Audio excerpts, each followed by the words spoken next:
Hey everyone, Liz here. So we're going to be doing something really fun today. So for those of you who know me from Instagram, welcome back. And for those of you who just found me on YouTube, hi, nice to meet you. So a week ago, I did something really fun. I did a live sketchbook tour of one of my 3 sketchbooks that are dedicated to a manga I am currently working on independently. It's very near and dear to my heart. So, of course, I want to share it with as many people as I can to start drumming up support and excitement because I'm really excited for it and I'd love to just share it with everybody. So, one thing we're going to do though that was very hard to do with the live video is recording. So, a lot of people miss the live feed, and because it didn't record, I have to completely redo the video, which is completely fine. And that's why we're here today. I'm going to be doing that live sketchbook tour again, this time recorded, so that anyone who missed it from the Instagram will have an opportunity to see it. And so that anybody new just perusing through YouTube, whether you're interested in manga or not, can enjoy these sketches with the rest of us. So let's get started. I'm very excited. All right, let's get started. So about 4 or 5 years ago, I came up with an idea for a manga. The loose title right now is called Heaven's Arrow, and the reason for that is she is a celestial being that finds herself taking care of a yokai child in Sengoku era Japan, and through their misadventures, they do end up in the service of a daimyo. And so this is kind of a slice of life, a little bit of action because there will be elements of her past that have followed her, but I don't want to give too much away. So this is the sketchbook I have had for about the last 4 years. And I mean, you can see it is very beat up. It has gotten a lot of use. The cover is all scratched. So this is something I have definitely made sure to keep safe. It's very precious. So let's get started. So first up in this sketchbook, we're going to have the main character. So this book is dedicated to our main character and a majority of the main male characters, her co-workers, so to speak. There will be 2 other sketchbooks coming, one for the scenery and architecture that they will be interacting in, and the third one will be the primary female characters as well as additional side roles that might make not quite frequent appearances, but will still be in there nonetheless. So right now, the main character's name is Hoshiko, which means star child. I keep going back and forth on if I will change that or not. We will see. But because she is somewhat of a celestial being, I wanted her to have this really pretty white curly hair that would stand out from everyone else walking around in feudal era Japan. But because she has curly hair, I figured out a dilemma very early on of if there's too many curls, which you can see it's very detailed, it's going to be very incredibly difficult for me to do that frame over and over again, depending on how many volumes this manga ends up being. So in the last few years, I have been noodling with some potential redesigns. So like this was one from 2022, where it was slightly simplified, but you can still see a lot of the lines here. So still intricate, but I wanted to keep that almost bell shape. This one was one of the more recent ones that I liked, but it actually reminded me a little too much of the artwork from Sailor Moon, which, while an inspiration, I wanted to kind of strive away from because I still wanted to have a little bit of my flavor to it. But overall, the shape, especially in the bangs, is kind of what I was going for. So recently, now that I am on YouTube, I want to do more coloring videos. So I've been prepping some potential images to do some coloring. And these images feature a much more recent iteration of her hair. So you can kind of see where I've simplified a lot of the lines a little bit, but still kept the shape. And even in the second sketch, you'll see that this is definitely a lot more simplified, but still very detailed. And that's kind of what I want to preserve in this design. So because she is an archer, I wanted to make sure that she had a very lean build but still at the same time believably athletic. So the next page we have, this was a preliminary character sheet I did just to kind of get an idea for her personality and how she would handle things, but because I want her to be a little more mature, her face has slimmed down a little bit. So this is almost kind of like a younger, more adolescent Hoshiko, but you can still get a feel for how she would react in certain situations. I especially love the ones where she's being incredibly adorable, you know, like her happy faces or like her flirty faces. She's a very energetic personality. Moving on, I wanted to make sure I did plenty of sketches of the outfits that she would be wearing, including her attire for when she is serving in the Lord's household. So here we can see her It's meant to be very breathable, very movable, and she does have two swords, one from where she came from and one that's basically on loan. And then of course her in the jacket, so I could get a feel for how the different curves and the fabric will fold around her body. But there are still some elements from her attire from when she arrived in the country, like these boots that are definitely not traditional, or her tank top or turtleneck, excuse me. And then here we'll see, so this is the family crest I settled on for the clan that she will be serving. It's a combination of two symbols. One is a wood sorrel and the other is a blade. The loose translation for the clan motto basically being, may heirs be many and battle ready always. And there will be reasons for why that's important later in the series. And because she is going to be in feudal Japan, I of course had to draw her in traditional attire so I could get a feel for how she'd look moving around, you know, in yukata and kimono. So here we have a really nice complementary yukata in the summer and a really cute kind of autumn kimono that I'm very proud of with sunflowers. I also plan in the manga on doing a lot of screen tone work, so I'll be getting refreshed in Clip Studio Paint for that, which will be a huge help. And then this one was just for fun, is a furisode, and I have tons of references saved on a tablet, so when I do this kind of work, I don't have to really worry too much about messing up where, say, the seam lines are, which on these attire are a little lower on the shoulder, and obi knots in particular I need references for because some of them are very intricate. Even gave her a really pretty kanzashi hairpiece. So this would be a very formal celebratory attire, just an example of. And then of course when she's relaxing at home, you know, you gotta have basic PJs, you know, and because she is in feudal Japan but with very curly hair, I wanted to make sure I captured how she gets these curls. So that's gonna be her little hair curling cloths. And then for the times when she is in major battle, I of course want to make sure she had proper samurai attire. So there will be a reason for this theme of her armor, but for right now, this is what I'm set at. And what's really nice is that from when I started this sketchbook to now, I've actually been able to get way more resources for armor and the different pieces of it, which has been really nice for me editing it to correctness. One thing you'll notice here is this is a very thick rope. It's not really a sash, and that's because when I was initially looking up photos, it was a lot of armor that was seated in a ceremonious display kind of style with no one in it. Come to find out a year or two later that the reason for that thick rope is it's purely for display. On the battlefield, it would have been like a sash or a very thin belt. So once we get to that point of the research, you'll notice that a lot of these thick, almost rope-looking things disappear from my designs. But at the same time, I do like to take a little creative liberty. So for example, the sash she wears here is not really traditional, but it's kind of how I put my own creative spin on the attire. And then of course I want to do kind of a little nod to the attire she would have worn back where she came from. So this would be like her academy wear, her armor wear, which is a lot more flexible. And then of course, just relaxation. She's actually a musician and prefers to sing. So she does everything in a very dancer, flowy, very acrobatic, poised kind of mannerisms. Moving on. So she ends up, once she comes to Japan, caring for a small child that is not hers. He is a neko yokai, or a little cat boy.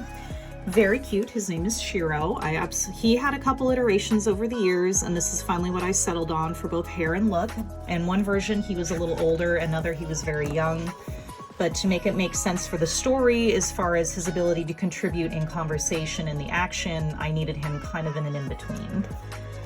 And so then, of course, we have his character sheet, which is absolutely precious. I loved doing all of his cutesy fur baby faces.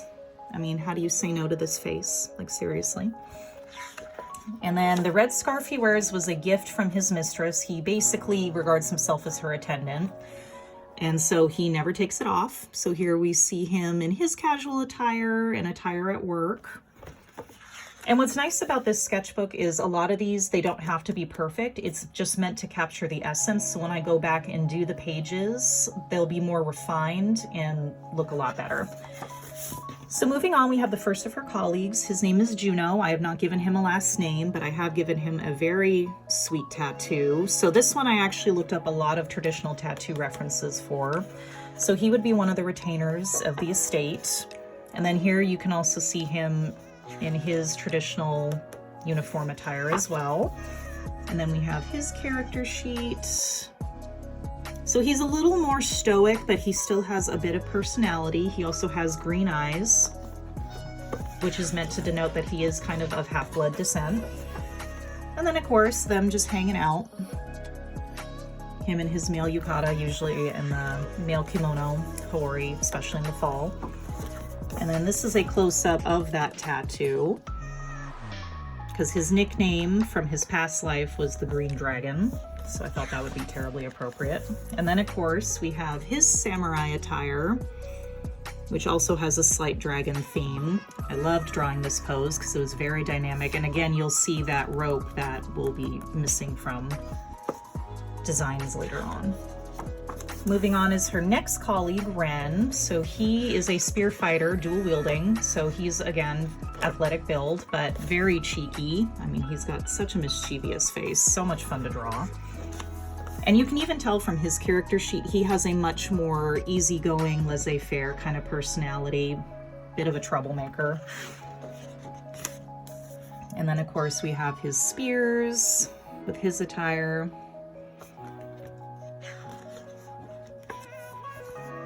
And the two of them together, better watch out. And then him in his casual wear. Because of course they're not going to be in armor all the time. That would be just ridiculous. And because he does dual wield, he has a lot of flexible poses, a lot of dexterity, so I needed to make sure that his armor looked and felt a little bit lighter so as to accommodate that extra movement. Moving on, we have Kazuyuki and Sota. So these two are usually really good friends. So they're rarely apart, so it just made sense that when I was coming up with their designs that I would draw them together. He has a much sweeter disposition, so he has much softer lines, but still pretty athletic build. Sota, on the other hand, is a shinobi. So I wanted very harsh lines, and because he usually maneuvers around in the shadows, he does have a kind of slinky, almost personality, but he is also a half-blood to some extent, but not human, and so one of his eyes, which is normally covered with an eye patch, is definitely different from the other. And so this is an example of them in their just normal attire. You can see he has a much softer but still athletic build, and then he's always kind of bundled up, just ready to slink off into the night. His character sheet was meant to be a little more serious, definitely much more mischievous. He's much more prone to exaggerated emotions or very harsh kind of tones, but he still has that little bit of softness. You know, you need that. And then of course, this adorable little one. I loved drawing all of his soft, just squishy bun hair. And you'll notice a lot of the hairstyles are also not very traditional. There will be a reason explained for that. Their lord is a little bit eccentric, not super traditional. Next we have Koji. So he is most definitely a half-blood, but unfortunately, as we all know in feudal Japan back in the time, with looks like his, it would have been a hard go whether he was from a noble family or not, especially with his blonde hair. So he kind of has a chip on his shoulder. He's much more of like a teenager, and so I wanted to convey that kind of in his expressions and mannerisms. So there is still a little bit of immaturity, but he's an incredibly capable archer, which you can see here. He does use a traditional Japanese long bow.